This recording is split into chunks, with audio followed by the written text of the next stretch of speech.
Hi guys! Welcome to my channel. I'm Eliza, isang pharmacist na taga Bukidnon.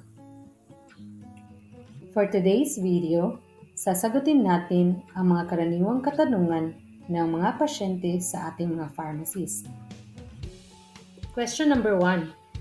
Generic or branded medicine? Ano ang pagkakaiba? Walang difference between generic at brand name drugs. The same lang po ang amount of active ingredients na ginamit ng generic at branded na gamot.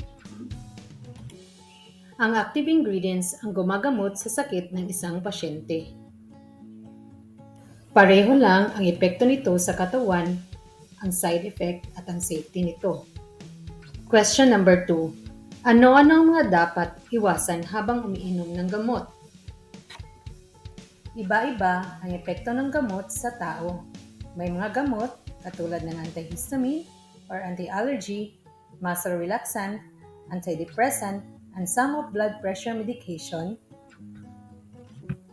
na ang side effect ay pagkahilo at pagkaantok ng isang tao. So, mas makabubuti po na iwasan muna ang pag-drive o umiwas sa mga gawaing nangangailangan ng pagiging alerto kapag umiinom ng mga gamot na ito. Upang maiwasan din po natin anumang hindi ka nais-nais na pangyayari sa hinaharap. Question number 3. Wala bang panganib ang mga gamot sa buntis o nagpapasuso?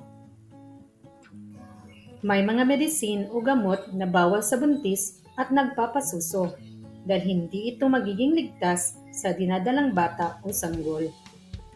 Dapat alam po ng doktor kung kayo ay isang buntis o nagpapasuso para mabigyan kayo ng tamang gamot. Tamang paraan ng pagtago ng gamot ay kailangan upang manatili ang epekto ng gamot sa ating katawan. Sensitibo ang mga gamot sa liwanag, init at lamig at maaari itong makakasira sa bisa o epekto ng gamot sa ating katawan. Mas makabubuti na ilagay ang mga ito in a cool, dry place, katulad na lamang sa kitchen cabinet na malayo sa stove, sink, or any hot appliances. Pwede din itago ang mga ito sa storage box, on a shelf, or in a closet. Napaka-importante po na itabi o itago ang mga gamot na hindi makikita or maaabot ng mga bata. I hope that you enjoyed watching the video at sana po ay nakatulong ang mga ito.